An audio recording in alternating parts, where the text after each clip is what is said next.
Je te jure, tu sais que c'est compliqué à faire ça.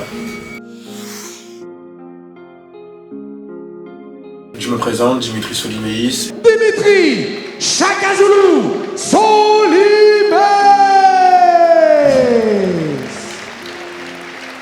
J'ai 28 ans, je suis originaire de Nice. J'ai commencé le MMA en 2016 jusqu'à aujourd'hui où j'ai 6 victoires et 2 défaites, 4 KO. Quand j'ai commencé en amateur, je travaillais forcément, j'allais en cours aussi. J'allais aux entraînements le soir. Je m'entraînais à peu près 3 heures dans la journée quoi. Et après le week-end, soit j'allais courir ou tout ça, mais ça c'est plus pour moi. À partir du moment où j'ai eu, on va dire, un déclic, c'est pas mes débuts pro. Parce que même quand je suis passé pro, je continue de bosser. J'avais un gros travail de nuit. J'arrivais à m'entraîner 2 jours, mais je m'entraînais, j'étais tout le temps fatigué, j'étais jamais en forme. Ça fait presque un an. Vraiment là, je me dis vas-y, bosse plus. Et là maintenant, je fais vraiment que ça et je vois que ça marche.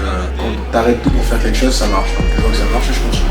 Avant d'aller au Boxing Squad, j'étais dans une autre salle où le coach de là-bas, il me disait que je pourrais jamais passer pro. Il me disait que c'était impossible. Donc j'ai un ami à moi qui m'a proposé de venir au Boxing Squad. Et du coup, je suis allé m'entraîner là-bas. Je suis quand même resté dans l'autre salle toute l'année où j'y étais.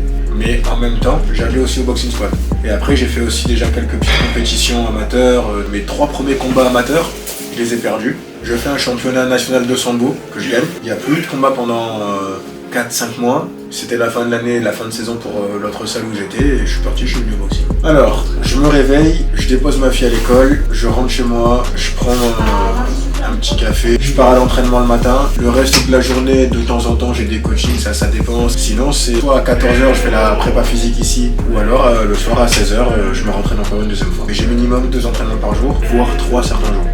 Pour la jet, pour l'instant, je la fais moi. Après, je demande des conseils à mes coachs. Moi, j'essaie vraiment d'être à 72, 73, d'avoir juste 6-7 kilos au-dessus du poids de fight. Pour l'instant, pour descendre à 66, j'ai pas trop de mal, je coupe juste les féculents une semaine avant. Et j'ai senti quelque chose forcément quand je passais de amateur à pro, parce que les entraînements c'est plus les mêmes, l'intensité n'est plus la même, enfin on se tape fort tu vois, tandis que encore quand t'es amateur, oui tu peux aller un peu tranquille, là t'es le matin, quand t'es pro, tu sais que tu vis de ça, tu manges de ça. Je tape les gens pour vivre. Pour que toi après quand t'es en combat, tu sois serein, tu sois à l'aise tu vois. Je pense qu'il faut que je combatte encore. J'ai besoin de combattre souvent. Send a message, like location, I'm gonna come. Si je prends trop de temps après, tu sais, c'est plus pareil quand tu rentres dans la cage, t'as besoin de reprendre tes marques, etc. J'ai enchaîné là, tu vois, l'année précédente, tu vois, ça m'a réussi. Et Laurent Colombo qui est sur le point d'arrêter ce combat. Bon travail de Fernandez.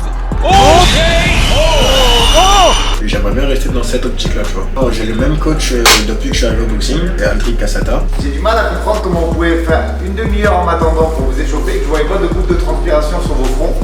Vraiment, je dois arriver, je devais être en sueur déjà. Après, entre nous, il y a aussi d'autres coachs. Alors quand je suis dans la cage et tout, je les entends bien, je les écoute bien, donc ça me correspond. Un avec qui ça le fait vraiment énormément, c'est avec Miguel. Enfin, j'arrive à l'écouter au doigt et à l'œil. C'est comme quand tu joues à la play, t'appuies sur carré, il met un jab, t'appuies sur triangle, il met une droite. Voilà, c'est exactement ça. Quand tu passes pro, pour être rémunéré, il faut soit que ça passe par l'association, donc ta salle de sport, ou soit que tu sois à ton compte. Les rémunérations varient en fonction de la notoriété et du combattant. C'est-à-dire un mec qui a 10 combats, il prendra pas pareil qu'un mec qui a un combat. Et un mec qui a un combat, mais par contre c'est par exemple Cédric Doumbé, ne prendra pas moins qu'un mec qui a un combat et que c'est personne. Après bien sûr si t'es un gars assez spectaculaire, tu mets des KO, des trucs comme ça rentre en compte aussi tu vois. Et après pour les salaires ça varie. Mais il faut savoir que la rémunération elle est après le combat. T'as des win bonus en gros. Par exemple Ares, eux c'est si tu gagnes tu prends ton chèque.